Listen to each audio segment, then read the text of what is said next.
안녕하십니까? 오늘은 적분 사장에 대한 내용을 하겠습니다. 그런데 이제 지난 수업한 거에 대해서 조금 여러분이 힘드실까 봐 그 6주 2일차부터 간단하게 2차까지 한 내용의 학습 차트를 하고 오늘 7주 1차 강의를 하겠습니다.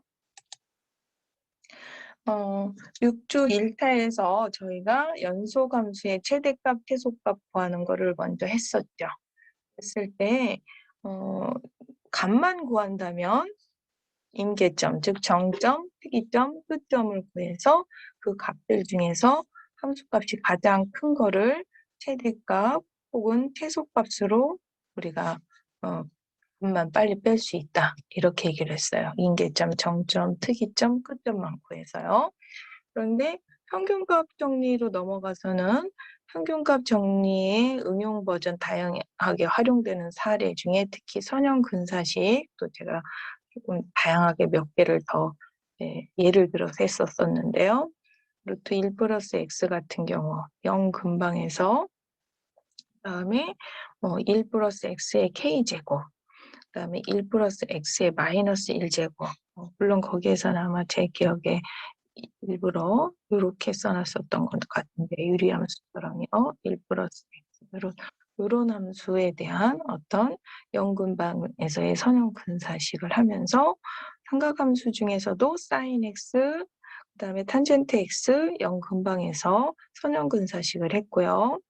이제 코사인 x도 영근방에서 선형 근사식을 할 수도 있지만 얘는 이제 선형 근사식은 다 영근방이냐 일 뿐만 아니라 코사인 x는 0 근방도 근방이지만 2분의 파이 근방으로 바꿔서 한번 근사식을 1차 근사식을 찾아보았고요. 아까 탄젠트 x를 0 근방에서의 근사식은 우리가 사인은 자주 쓰는데 자주 나오는데 탄젠트도 요즘 자주 나오거든요. 그리고 x로 근사식을 대신 쓰다 보니까 예를 들어서 1 플러스 탄젠트 x분의 1 같은 경우에 근사식은 0 근방에서 탄젠트 x 대신에 x로 대신 써서 1 플러스 x분의 1이라는 근사식으로 쓸 수 있고 1 플러스 x분의 1에 대한 근사식은 아까 여기 1차 선형 근사식인 1 마이너스 x로 쓸 수 있다. 그래서 1 플러스 탄젠트 x분의 1이라는 다소 불편한 함수를 1차 선형식으로 1차식으로 바꿔서 근사식으로 쓰는 그 경우까지 우리가 공부를 해보았고 그림으로도 확인을 해보았죠. 그러다 보니까 1 플러스 x의 k제곱에 해당하는 이 근사식의 k에 아까 말했듯이 여기 그 k가 지금 이 경우는 마이너스 2분의 1이라고 볼 수 있는 거잖아요. 그런데 x가 플러스 x가 아니라 마이너스 x면서 x제곱 버전을 적용한 버전을 대입하니까 이런 2차 근사식이 되는 경우까지 연근방에서 우리가 공부를 해봤어요. 선형 근사식에서. 특히 이제 얘는 1차식 아닌데? 라고 얘기할 수 있고 이거를 그럼 근사식으로 받아들이는 게 적절한가라는 어떤 그런 퀘스천에 대해서는 나중에 우리가 테일러 급수에서 다시 한번 확인할 기회가 있지만 근사식으로 적절하게 받아들일 수 있다. 특히 영근방에서 거기까지 우리가 공부를 했죠. 그런 다음에 롤 정리를 공부하고 롤 정리에서 평균값 정리에 어떤 조건 하나가 추가된 특수한 케이스지만 보통 근 판단하는 데 쓴다고 그랬었어요. 그래서 우리가 간단하게 함수의 근 구하는 방법을 한번 정리했었죠. 그래서 앞 챕터에서는 중간값 정리를 이용해서 이분법 개념을 써서 함수의 근을 구하는 방법을 했다면 현재 챕터에서는 평균값 정리를 이용해서 선형 근사식을 이용해서 뉴턴 방법으로 우리가 근을 구하는 방법까지 공부했었고요. 그런 다음에 선형 근사식이라는 건 여러분이 조금 이해되게 1차식이잖아요. 1차식. 그러다 보니까 원래는 곡선인 거를 1차식으로 표현하다 보니까 너무 좀 다소 근사식이라고 받아주기엔 거칠고 조금 정확도가 떨어질 수 있으므로 정확도를 높이기 위해서 차수를 높이는 방법. 그래서 이론적으로는 그 내부의 어떤 미분값들에 다시 평균값 정리를 써서 반복적으로 한 번 더 쓰고 또 그거에 대한 근사식에 대해서 이해 미분도 또다시 거기에서 평균값 정리 이런 식으로 반복적으로 n차 근사식을 쓰면 n차 평균값 정리를 반복적으로 쓰면 n차 근사식이 나오고 그 n차 근사식이 우리가 나중에 그냥 단순 n차 근사식이라고 안 하고 보통 테일러 n차 근사식이라는 표현을 쓰는데 여기에서는 아직 이제 뭐 테일러 근사식은 아니라 또 n차 근사식 그래서 공식이 이렇게 나온다까지 간단하게 유도를 했었어요.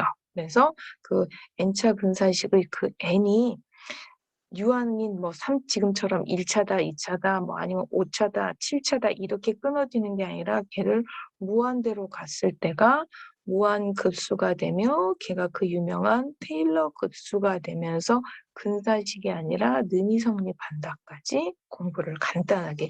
이건 사실은 학기 끝날 때 9장에서 조금 다시 한번 다룰 내용이지만 지금 평균값 정리하고 같이 연결되는 부분만 먼저 간단하게 가본다면 그렇다는 내용까지 저희가 공부를 했었고요.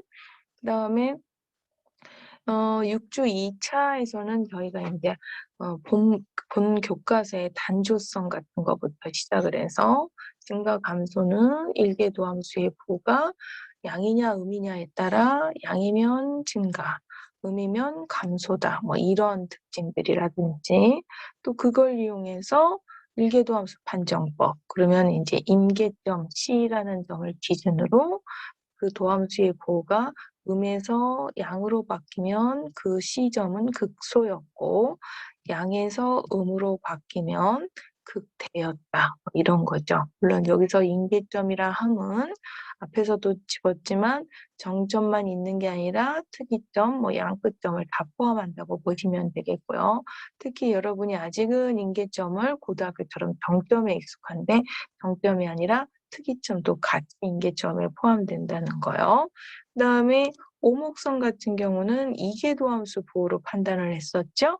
그래서 이계도함수의 보호가 그 양이면 어떻게 되냐면 위로 오목한 이렇게 극소 포인트를 갖게 만들 만한 위로 오목한 상태가 되겠고요. 이계도함수의 보호가 음이다. 그러면은 극대 포인트를 갖게끔 아래로 이렇게 극대 포인트를 갖게끔 아래로 오목한 상태가 돼서 그거를 이용해서 이계도함수 판정법은 아까 그 C 임계점을 기준으로 특히 그 C에서가 특이점이 아니라 정점이라 일계도함수가 0이라는 조건까지 맞아 떨어진다고 했을 때 이계도함수의 보가 음이면 극대가 되겠고 C점에서 양이면 극소가 된다라는 이계도함수 판정법까지 저희가 배웠어요. 그다음에 뭐 극대극소 응용도 간단하게 확인해봤고 로피탈 법칙 대표적으로 0분의 0꼴이나 무한대분의 무한대꼴뿐만 아니라 0 곱하기 무한대나 무한대 마이너스 무한대꼴을 둘 다 변형해서 0분의 0이나 무한대분의 무한대꼴로 바꾸어서 저희가 해보았었죠. 변형해서 로피탈 정리를 재적용해서 문제를 풀어보았죠. 그러면서 극대극소 변곡점을 이용해서 점근선까지 이용해서 그래프 분석들, 즉 교과서에서 얘네들 그림이 앞에서 이제 변곡점이나 점근선까지 이렇게 디테일하게 들어가지 않은 상태의 그래프 분석을 꼼꼼하게 빠졌던 변곡점이나 점근선까지 추가로 적용해서 그래프 분석들을 해보았죠. 그래서 얘네들 교과서에 있는 거 조금 더 디테일한 데이터 집어넣고 얘는 교과서에 없었지만 조금 연습 문제 나온 유형을 이제 우리가 분석을 해서 그래프를 그려보았죠. 그래서 사실은 얘도 그렇지만 이쪽 문제 얘 같은 경우는 누가 봐도 1만 마이너스 1만 없으면 굉장히 간단한 x의 3분의 4제곱 같은 우리가 학기 시작할 때 배웠던 그리고 또 이런 걸 배울 때 우리가 굳이 이렇게 쉬운 함수 그래프를 공부를 해야 돼 할 만큼 간단한 함수인데도 숫자 1 차이로 굉장히 다른 독특한 그래프가 나왔었죠.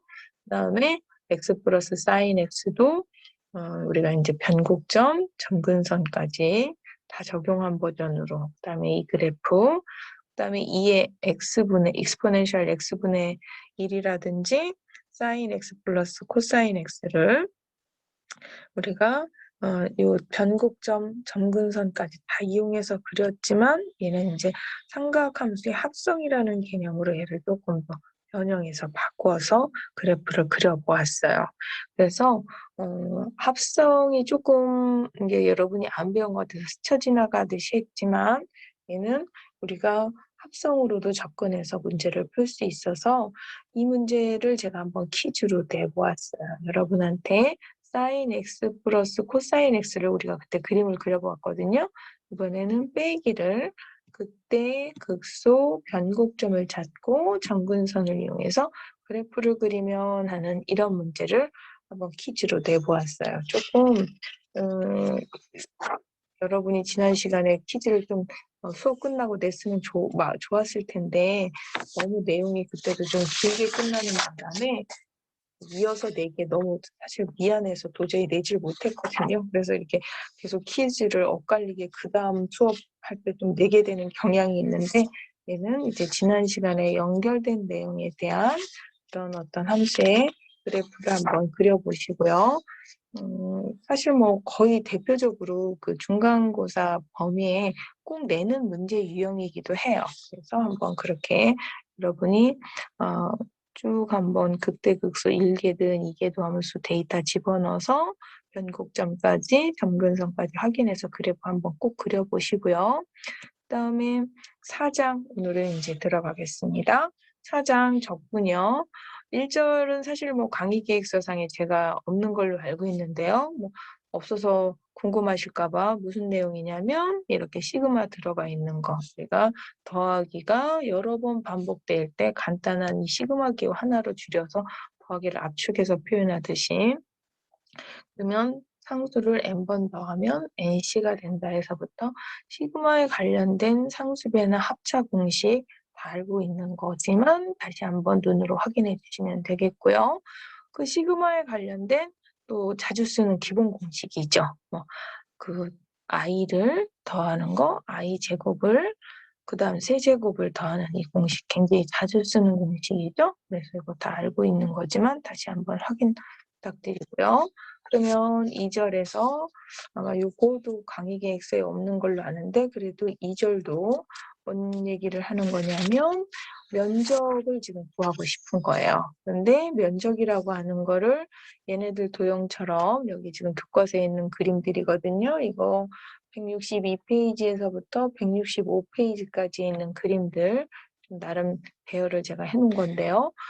삼각형, 사각형 이런 거 다 할 수 있는데 이제 곡선 대표적인 원의 넓이들을 이렇게 안이나 이처럼 사각형으로부터 삼각형 이렇게 해서 점점점 삼각형을 좀 더 정교한 원에 가깝게 아니면 원 밖에서 사각형에서부터 점점점 정교하게 삼각형에서부터 시작해서 삼각형이 아닌 듯 보일 정도로 이렇게 우리가 원으로 넓이를 추정하듯이 꼭 곡선이 원 말고 보편적인 일반적인 곡선일 때의 넓이를 어떻게 구할 것이냐를 생각을 해볼 수가 있고 그 보편적인 곡선 굉장히 다양한 것들을 앞에서 많이 배웠지만 그런 어떤 추상적인 곡선에 대해서 따라갈 때 가장 간단한 x제곱부터 보통 이제 생각하면 아이디어가 쉬워서 모든 교과서에서 샘플로 많이 x제곱을 쓰는데요. x제곱 함수를 뭐 0에서부터 1까지 적분한다. 그러면 얘도 이렇게 삼각형이든 사각형이든 넓이를 공식으로 간단하게 환산할 수 있는 걸로 분할을 하죠.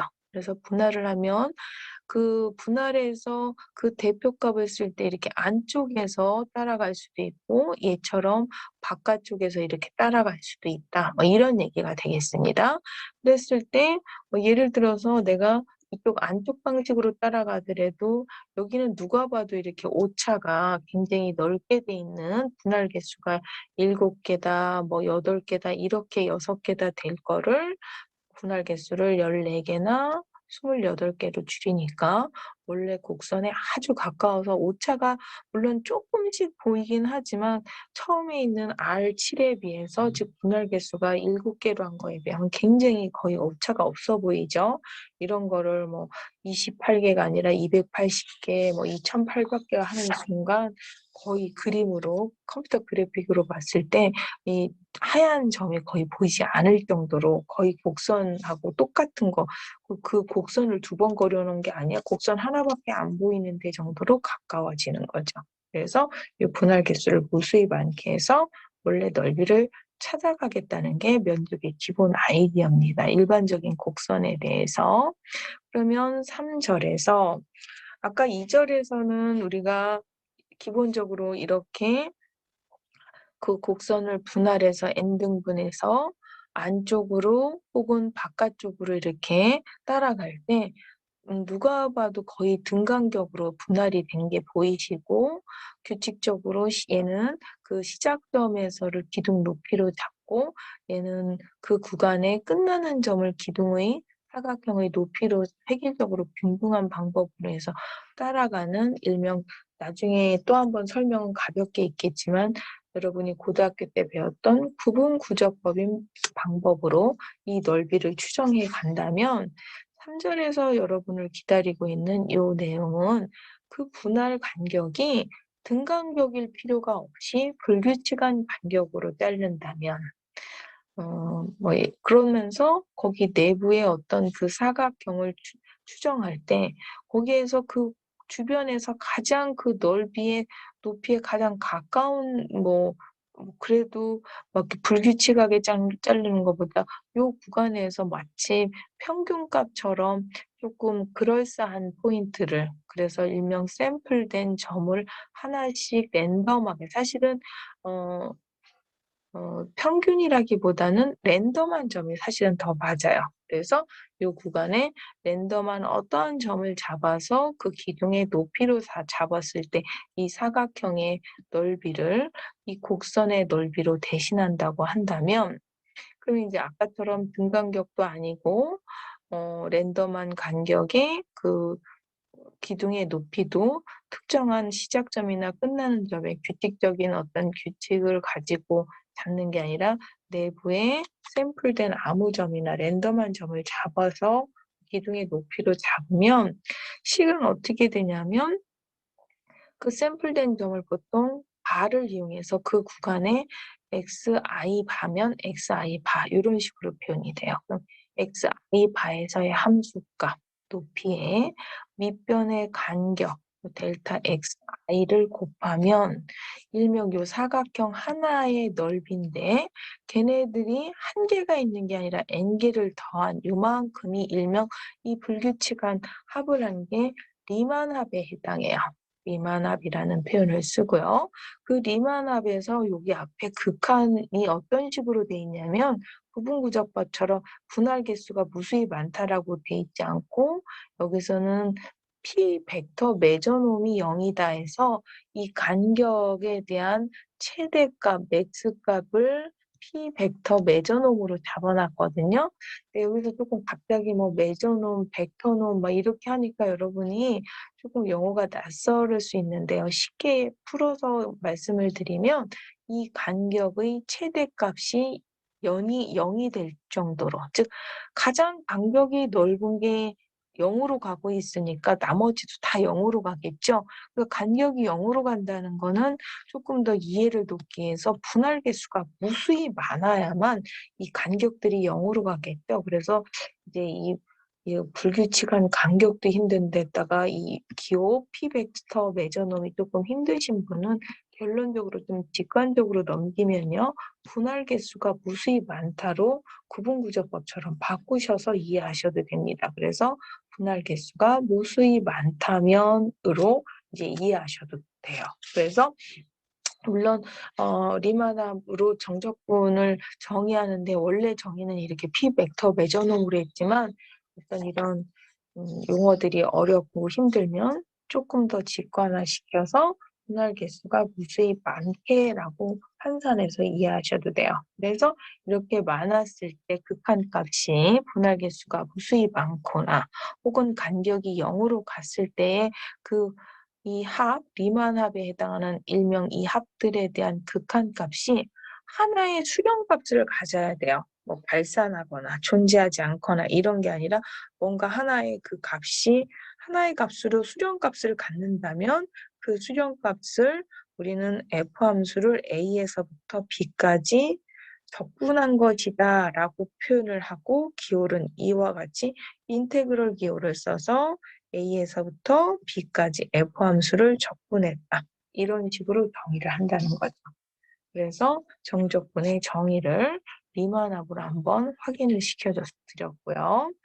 그러면 우리가 이제 구분구조법 여러분이 로 정의해서 고등학교 때 이미 적분 계산까지 다 하셨을 텐데요. 공식까지 해서 계산까지 다 하셨을 텐데 여기에서는 조금 더 그 등간격이 아니라 어떤 불규칙한 간격에 그다음에 내부에 어떤 샘플된 점으로 표본점 아무거나 랜덤하게 잡아서 그 기둥의 높이로 잡았을 때 그 사각형 넓이의 그 리만합이죠. 그 합이 무한히 갔을 때 분할 개수를 무수히 많게 갔을 때 극한값이 하나의 수렴값을 가지면 우리는 그거를 적분값으로 쓴다.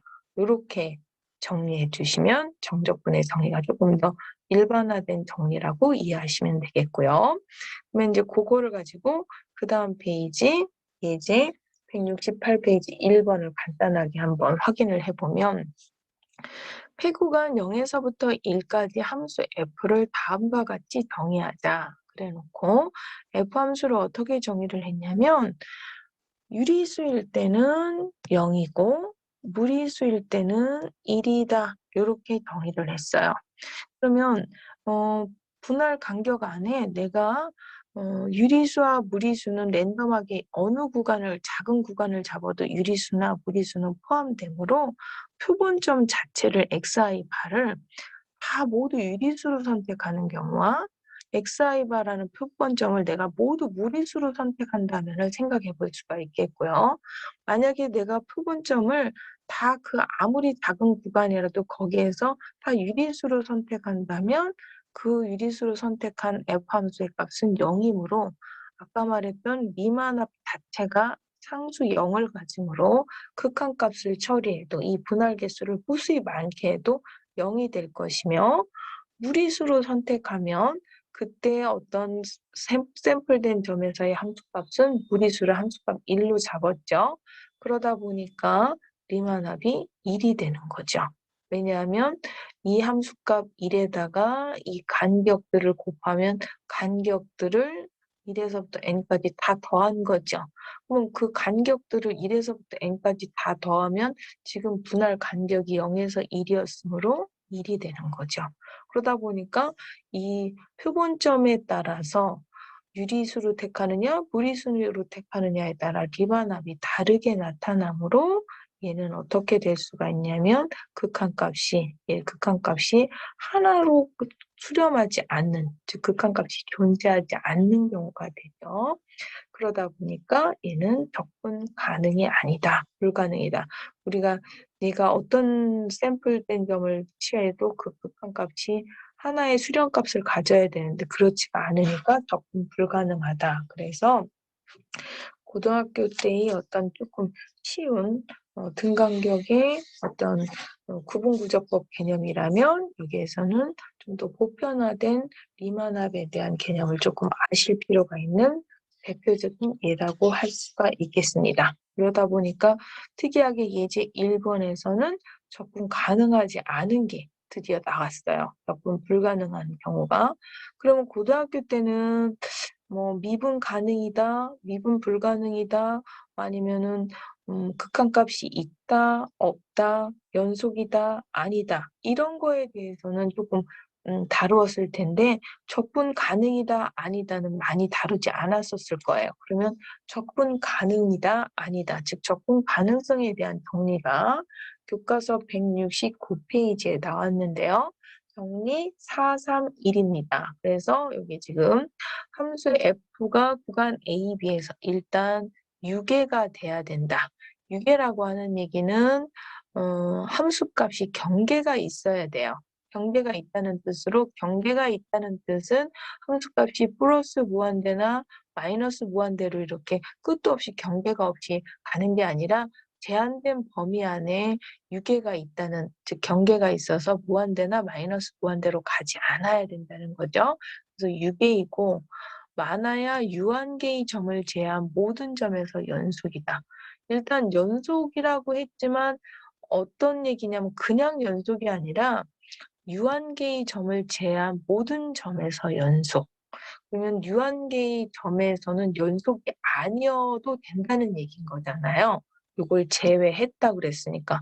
그럼 유한계의 점에선 연속이 아니어도 된다는 얘기는 유한계의 점에서 불연속이어도 뭐 하다는 얘기냐면 적분 가능하다는 얘기예요. 즉 우리가 보통 어떤 함수나 이런 거에 관련된 전제 조건이 연속이다, 미분 가능이다가 많았다면 적분 가능은 그냥 다 연속이 아니라 유한계의 점에서는 제외하고서 연속이니까 유한계의 점에서는 불연속을 허용한다는 얘기죠. 유한계의 점에서 불연속이어도 접근 가능하고 그 다음에 당연히 그 구간 안에서 연속이면 연속이어도 접근 가능한 거죠. 그래서 연속일 때만 접근 가능한 게 아니라 유한계의 점에서 불연속이어도 접근 가능하다. 이런 얘기가 되겠습니다. 물론 당연히 유계가 돼야 되겠고요. 그러다 보니까 예제 2번 같은 페이지에 있는 예제 2번인데 다항함수가 접근 가능함을 설명하라. 다항함수는 이미 폐구간에서 당연히 연속이죠. 연속이면 접근 가능하기 때문에 당연히 접근 가능한 설명이 충분하고요. F함수는 1에서 2, 2에서 3 구간별로 함수가 다른 1차 직선으로 주어졌지만 이 주어진 전체 1에서 3까지 접근 가능함을 설명하여라. 1에서 3까지 2인 점에서 함수값이 불연속일 수도 있어요. 즉 이쪽에서 1에서 2 사이의 함수 영향과 같은 1차지만 2에서 3 사이의 1차 서로 함수값이 서로 다를 수가 있지만 그 2라는 점을 제한 나머지 점에서는 얘가 1차고 또 2라는 점을 제한 2에서 3 사이에서 얘도 1차. 1차 다항함수는 연속이니까 2라는 점을 제하고 다 연속이라서 유한계의 점을 제한 점에서 연속이기 때문에 접근 가능하다. 이런 얘기를 할 수가 있습니다. 그래서 이와 같이 불연속이어도 접근 유한계의 점이었기 때문에 접근 가능하다는 얘기를 할 수가 있겠고요. 그러면 이제 조금 본론으로 들어가서 이제 우리가 면적, 넓이 구하려다가 이제 구분구조법에서 리만함에서 이제 정적분까지 이제 왔는데요.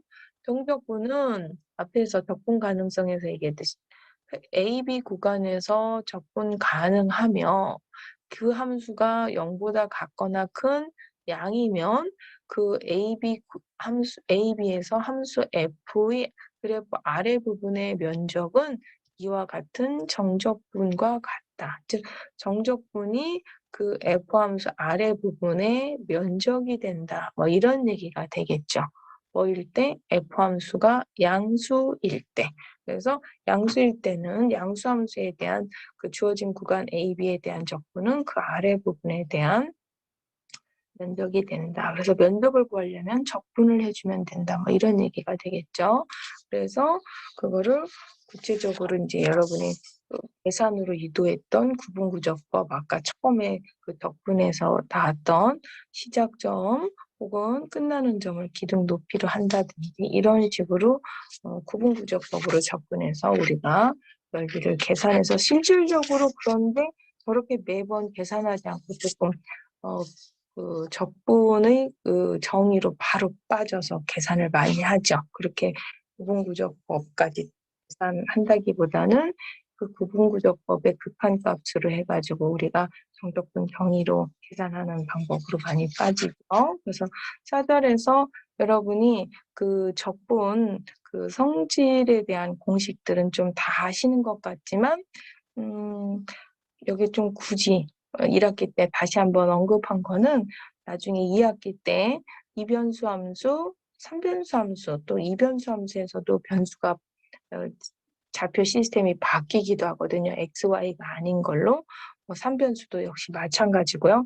그럴 때 이 기본 공식들이 잘 적용을 못 해요. 그래서 일변수일 때 한번 다시 이렇게 정확하게 이런 공식이 있다 확인하고 이변수하고 삼변수에서는 좀 가볍게 설명하려고 그래도 일변수일 때 다시 한번 자세히 써 놨는데요. 상수함수의 적분, 상수배, 부함수의 합에 대한 적분은 각각의 적분의 합이다. 차에 대한 적분은 각각의 적분의 차다. 이게 변수가 늘어나면서도 혹은 변수 시스템이 바뀌면서 즉 직교좌표계가 원주좌표계나 구면좌표계로 바뀌면서도 이 공식들은 기본적으로 원리는 똑같이 쓰여요. 그래서 어떤 두 함수의 합과 차에 대한 적분은 각각의 적분의 합과 차로, 상수배는 밖으로 빼서 상수배를 따로 뺀 다음에 F함수의 적분의 상수배다. 이런 성질들이라든지 아니면 구간 A에서부터 B까지 적분하는 건 그 내부의 어떤 C포인트까지 적분한 거와 C에서 B포인트까지 적분한 거의 합이다. 그래서 이제 이거 가지고는 사실은 특히 두 번째 이 공식 너무 쉬워서 이걸 나는 공식 클래스에 집어넣을 필요가 있을까라고 생각할 만큼 너무 잘하는 공식인데요.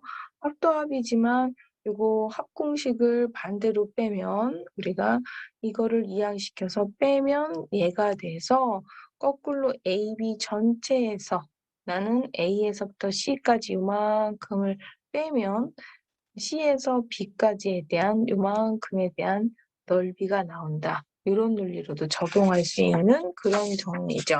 근데 이제 자꾸 더하기만 보면 빼기 쪽에 잘 적용을 못하는 것 같아서 우리 교과서에서 일부러 빼기 버전으로 해놓은 거죠. 그래서 0에서부터 이거 교과서 예제 이번 177페이지입니다.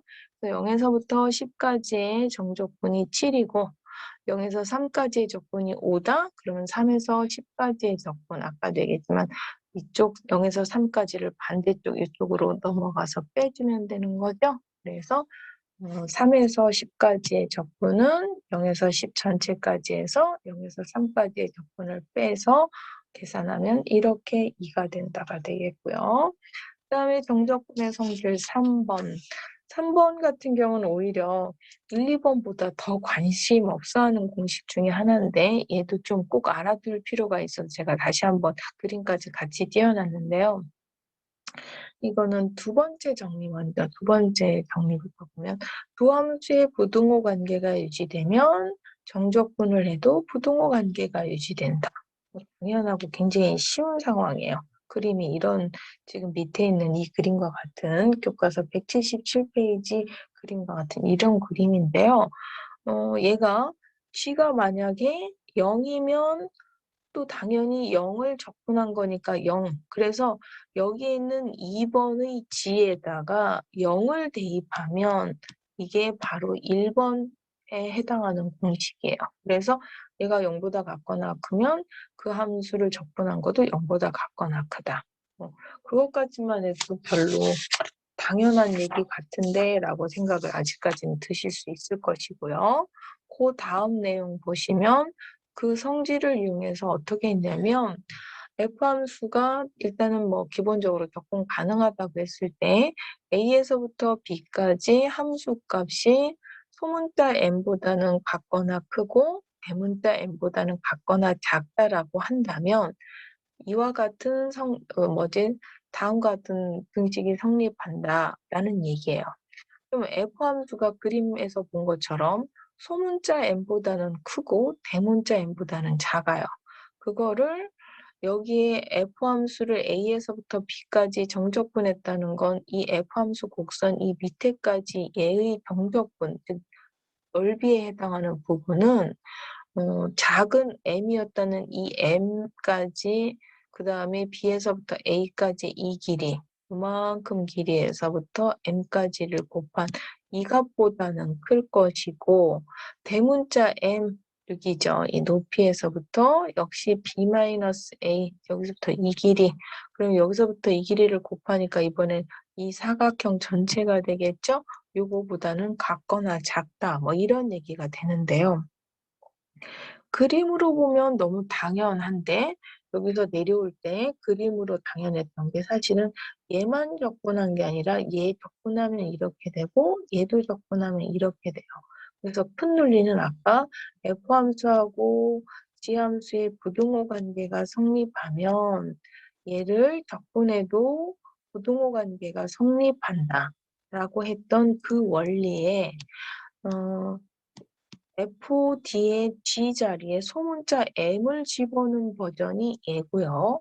거꾸로 FG 앞에 대문자 M을 집어넣은 버전이 이쪽에 해당한다고 보시면 돼요. 그래서 얘 공식은 따로 외운다기보다 이 부등식 원리에서 너무 지극히 자연스럽게 나오는 상황인 거죠.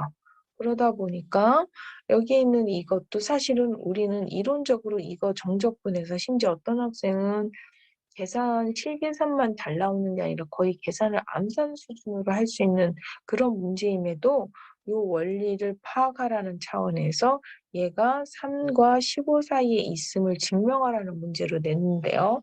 이 문제의 의도는 이 적분해야 될 가운데 이 피적분함수라고 하는 함수에 지금 고려하는 구간, 관심 있는 구간 0에서 3 사이의 그래프를 분석을 해보니까 최소값이 1이고 최대값이 5였던 거예요. 그러면 이 곡선은 1보다는 같거나 크고 5보다는 같거나 작음으로 그 같은 0에서 3 사이의 구간을 적분하면 부등호 관계가 유지된다. 그래서 1도 2차식인 x제곱 마이너스 2x 플러스 2도 5도 0에서 3까지 적분하면 얘는 적분한 게 상수값 3이 되겠고 얘 적분한 거 15. 그래서 얘는 3과 15 사이다. 그래서 얘를 어느 정도 이제 아까는 크게는 FG 부등호 관계를 이쪽에도 대입하다 보면 이렇게 나온다지만 이 원리를 이렇게 지금 식으로 다시 한번 강조하는 차원에서 얘를 집어넣은 거지 저 적분 계산을 못해서 여러분이 또 못한다고 생각해서 이거 3보다 크고 15보다 작다 이걸 이렇게 보이라고 낸 의도의 문제는 아닙니다. 그래서 그런 의도의 문제는 아니고요. 그 다음에 그러면 이제 아까 예제는 교과서 예제가 그 위에 있는 정리를 적용했다기에는 너무 억지스러운 나는 이미 그 계산을 할 수 있는데 굳이 그렇게까지 보여야 되나 하실 수 있다면 이런 예 지금 제가 만든 예인데요. 뒤에 사실은 연습 문제 어딘가 내가 어느 절인지 지금 정확하게 기억은 안 나는데 이런 거 나옵니다. 그러면 이거 적분 불가능이죠. 그럼 나는 이걸 적분 공식에 이거 대수적인 적분식이 없으니까 부정적분식이 없으니까 적분 못합니다가 아니라 그것도 구체적으로 0에서 1까지 적분을 하라고 했으니까 근사치라도 추정을 해야 되거든요. 그럼 예를 들어서 x 고려하는 구간이 0에서 1 사이 범위 안에 있을 때는 2x제곱보다 즉 exponential x제곱보다 뭔가 큰 함수를 찾은 거예요. 근데 물론 이게 바로 안 보이시는 분이어서 조금 자세히 0에서 1 사이에는 x제곱하고 x의 부등호 관계가 이렇게 돼요. 그러면 x제곱과 x의 부등호 관계가 이렇게 된다면 익스포넨셜이라는 지수함수라면 증가함수니까 여전히 부등호 관계가 유지되죠. 그러다 보니까 그 구간 안에 부등호 관계가 유지되니까 이 어느 구간에서 이 구간에서 그 구간을 정적분해도 부등호 관계가 유지. 그래서 이 정적분인 2-1보다 얘가 작다. 그러다 보면 2-1을 그러면은 굉장히 그래도 정확한 수치는 아니지만 1.7 얼마보다 작다 이렇게 되면 나름 그래도 어느 정도 추론으로서 좀 적절할 수도 있다라고 볼 수 있겠죠. 물론 사실은 이게 추론이라고 적절하다고 1.7 얼마보다 작다는 걸 이런 생각을 하실 수도 있는데요. 이거에 지금 추론이 만족스럽지 않을 경우 좀 더 정확성을 높이기 위해서는 언젠가 한번 얘기는 한 것 같은데 익스포넨셜 x제곱을 테일러 급수로 또 전개를 해요. 근데 내가 여기서 정확도 이거 근사치로 이거 좀 너무 만족스럽지 않은데 아무튼 또 이 테일러 곱슬로 또 들어가는 순간 여러분이 배우지도 않은 테일러 곱슬을 너무 많이 쓴다고 얘기할까 봐 제가 사실은 방법 2를 하고 싶었는데 여러분이 메인 내용에서 테일러 곱슬 하기도 전에 질리실 것 같아서 요거는 뺐는데 사실은 이런 근사치가 아니라 정확도를 높이려면 뒤에서 배우는 테일러 곱슬식으로 바꿔서 전환해서 접근하는 경우가 있고요. 얘도 마찬가지예요. 사인 x에 되고 접근 가능하지 않습니다, 사실은. 그러다 보면 접근 불가능하다가 아니라 조금 전에 무슨 내용하고 연결되는 거냐면 지금 이 내용하고 연결되는 거예요. 조금 더 얘를 축소시키면 강조했던 요 내용이죠. 지금 이 내용이요. 이 내용을 확대한 거지만 그러다 보니까 뭐 조금 더 디테일하게 양쪽으로 갔지만 양쪽으로 가지 않고 그걸 적용한 게 지금 이 내용인 거예요. 그래서 여기에다가 0에서 1 사이의 범위에서 이 구간에서는 사인 x제곱보다 사인 x가 더 커요. 그러면은 지난번 사인 x와 사인 x제곱을 학기 초에 이제 그림 분석을 했었는데 걔가 0에서 이렇게 조금 더 사인 x보다 사인 x제곱이 살짝 더 이렇게 되는 조금 더 작은 상태로 내려갔거든요. 그래서 좀 더 작은 상태인데 사인 x가 언제 여기서 이렇게 1을 갖느냐 뭐 그때 수업 시간에 그 포인트를 같이 계산했는지 여러분한테 퀴즈를 냈는지 좀 기억은 안 나지만 2분의 루트 파이 때가 1인데 그 이전에는 사인 제곱이 사인 x보다 더 작습니다. 그래서 요런 구간에서 0에서 1 사이에는 얘 적분이 사인 x의 적분보다 그러다 보니까 2분의 1보다 작다라는 얘기를 할 수가 있죠. 그래서 이 값이 2분의 1보다 작다라는 어떤 간단한 추론을 할 수 있다는 거죠. 그래서 뭐 예를 들어서 사인 제곱 x 쪽도 그래서 이거는 이제 연습 문제에 있는 문제인데요. 얘도 적분 이 경우는 사실은 할 수 있어요. 아까처럼 사인 x제곱은 우리가 적분이 안 된다고 했다면 사인 제곱 x는 적분은 가능하거든요. 근데 여기에서는 연습 문제에서는 적분을 계산하지 않고 이 부등식이 성립하는 걸 보이는 그런 문제들이죠. 그래서 0에서 2분의 파이 사이에 사인 제곱 x가 사인 x보다 또 작아요. 이 그림도 같이 했었던 건데 사인 제곱 x가 사인 x보다 작고요. 그러다 보니까 얘가 사인 제곱 x의 적분이 사인 x보다 작고 2분의 파이까지 적분하면 이렇게 돼서 2보다 작다. 이런 추론을 할 수 있는데 사실은 얘 같은 경우도 사인 제곱 x는 앞에서처럼 적분 불가능하지 않고 얘 자체가 이미 여러분이 고등학교 때 적분을 했는데 추론을 해보니까 아까 이 정리죠. 계속 강조하는데 요거 요 정리. 뭐 마지막 예제는 조금 뭐 연습 문제에서도 나오고 다른 책들에서도 나오지만 조금 이거를 조금 적용했다고 하기엔 너무 억지스럽다는 생각이 들 수 있지만 그 앞에 있는 2개 적분 불가능한 예제들 같은 경우는 적분 불가능하다로 끝나지 않고 요 원리를 이용해서 뭐뭐보다 같거나 작다로 추론도 가능하고 사실은 지금은 아직은 테일러 급수적인 관점에서 하지 않다 보니까 그 부등식을 이용해서 근사치로 뺐지만 얘 또한 아까도 얘기했지만 얘나 얘는 나중에 뒤에 가면 테일러 급수로 또 정리해서 계산을 또 정확도를 더 높여서 풀 수 있는 문제들이 되겠습니다.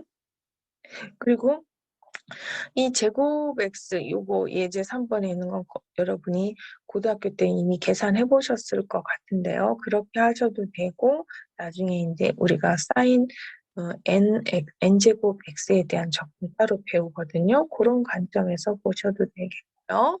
그 다음에 이제 적분의 평균값 정리를 또 해보겠습니다. 적분의 평균값 정리는요.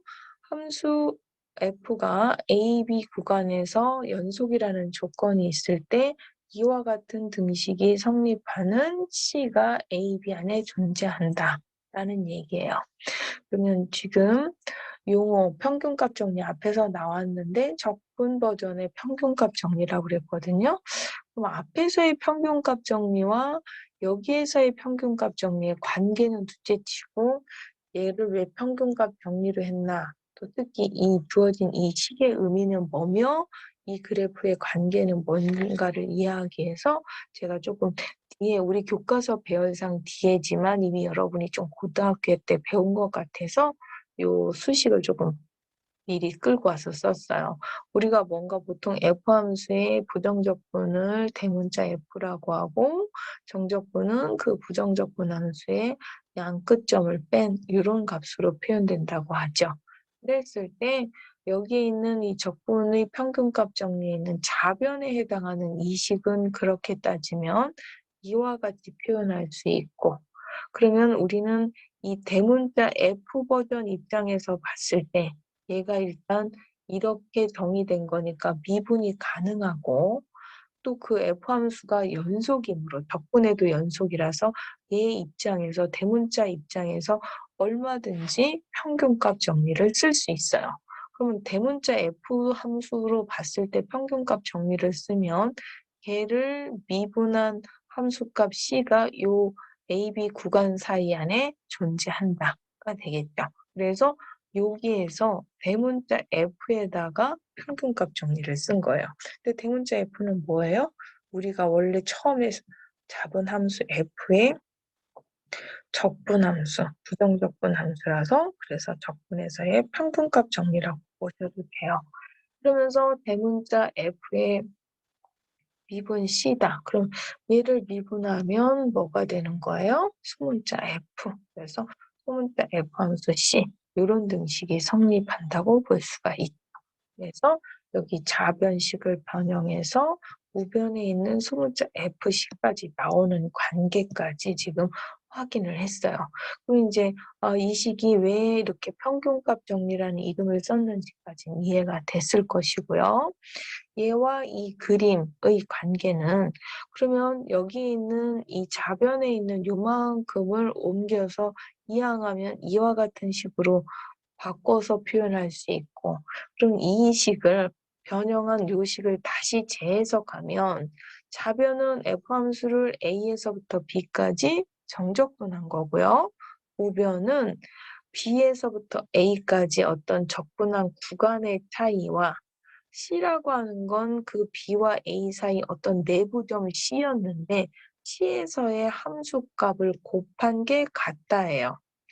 그러면 지금 마지막 식만 다시 얘기하면 그림으로 A에서부터 B까지 F함수 뭔가 이렇게 있다면 얘를 적분했다. 그럼 이 파란색 곡선 밑에 있는 부분의 넓이와 우변에는 이 A와 B 사이의 길이, 그 다음에 C점에서의 함수값 FC를 곱한 것, 즉 FC와 A에서 B까지 얘를 곱하면 누가 봐도 이 파란색 사각형의 넓이가 되는 거죠. 그 넓이와 이 원래 F곡선의 A에서부터 B 사이에 둘러싸인 넓이가 같은 상태가 된다는 거죠. 그러면 넓이가 같은 상태가 되게 했던 그 C라는 점에서의 F함수 값인 FC는 여기 F함수가 A에서부터 B까지 수없이 다 변화무쌍하게 바뀌는 값에 대표적으로 얘는 평균 FC를 갖고 있어 라고 얘기를 할 수 있다는 거죠. 즉, 얘가 3에서 4, 다시 3, 4, 5, 6, 7, 8 이렇게 바뀌는 와중에 얘 넓이가 다 대표적으로 똑같았다는 얘기는 그 변화무쌍한 값이 이 점에서의 함수값인 FC 하나로 평균적으로 작았다 커졌다 했던 걸 대표적으로 이 값으로 평균해서 대표해서 표현할 수 있어 하는 평균값이 된다는 거죠. 그래서 F 함수의 평균의 역할을 해주는 거죠. 그래서 사실은 F 함수의 연속 함수의 평균은 이렇게 거꾸로 이 A에서부터 B까지 적분한 걸 그 구간 B에서 A로 나눈 게 F 함수의 평균이었던 거예요. 이 FC가. 그래서 앞에서 평균값 정리라는 용어를 배울 때는 '이런 걸 평균값 정리라고 하나 봐.'라고는 이해는 하지만 거기에 왜 평균이라는 단어가 들어갔는지 쪼끔 딱히 잘 이렇게 공감이 잘 안 되셨을 수 있어요. 그런데 여기 보시면 바로 F 함수의 평균이죠. 그래서 얘가 F 함수의 평균, 적분 버전의 평균값 정리가 왜 여기에서 평균값 정리라고 했는지 좀 이해가 되셨을 거고요. 그래서 실질적으로 평균을 구할 때 이렇게 연소함수에 이산 데이터에 대한 평균도 어떻게 돼요? 우리가 뭐 성적 평균은 각각의 데이터 F1, 뭐 F2 쭉해서 이걸 얘네들을 다 더하죠. 이렇게 쭉 해서 다 더해서 Fn까지 이렇게 시그마를 다 더한 다음에 그 개수 n으로 나눈 거를 얘는 연속적인 개념의 어떤 F 함수를 다 더했다고 보시면 되고 그 구간 개수가 n개가 아니라 그 구간이 이만큼 B에서부터 A까지라고 이해하시면 되겠습니다. 그래서 그게 사실은 굉장히 중요한 정리임에도 불구하고 여러분이 좀 잘 그 그림이 좀 공감이 안 되셨을까 봐 쉬운 함수 하나 제가 예를 들어서 만들어 놨어요. 그래서 F 함수는 X 단순한 함수죠. 구간 0에서부터 1까지 함수의 평균을 구하라. 그러면 앞에서 설명한 함수 평균 공식에 의하면 그 F 함수를 하라고 하는 0에서부터 1까지 적분한 다음에 그 구간으로 나눠주면 돼요. 그러다 보니까 1-0으로 나눴다 1이죠. 그래서 1분의 1, 1이라서 결국은 x를 0에서부터 1까지만 적분하면 되죠. 그래서 값이 2분의 1. 그래서 0에서부터 1까지 어떤 f 함수의 평균을 구하면 얼마가 된다? 2분의 1이 된다. 뭐 이런 얘기가 되고요. 근데 그림은 마치 y는 x 그림인 것 같긴 한데 평균이 수치가 지금 일부러 3점 얼마로 돼 있는 거 보이시죠? 2분의 1이 아니에요. 지금 여기는 구간을 조금 바꿨어요. 얘는 지금 2파이까지. 여기 그 다음 예제처럼 0에서 2파이까지 구간으로 바꾼 데이터를 집어넣었어요. 그리고 나중에 조금 다른 데 한번 써먹을 수도 연계시켜서 다시 재이용하기 편하게끔 0에서 1까지 EX는 너무 쉽게 알을 것 같아서 구간만 살짝 조정한 2파이까지로 했거든요. 그러면 계산은 우리가 수치 빠지게 쉽게 이렇게 0에서 1까지로 했지만 얘가 2파이가 되면 얘는 당연히 파이가 된다. 계산해 보시면 파이 나올 거고요.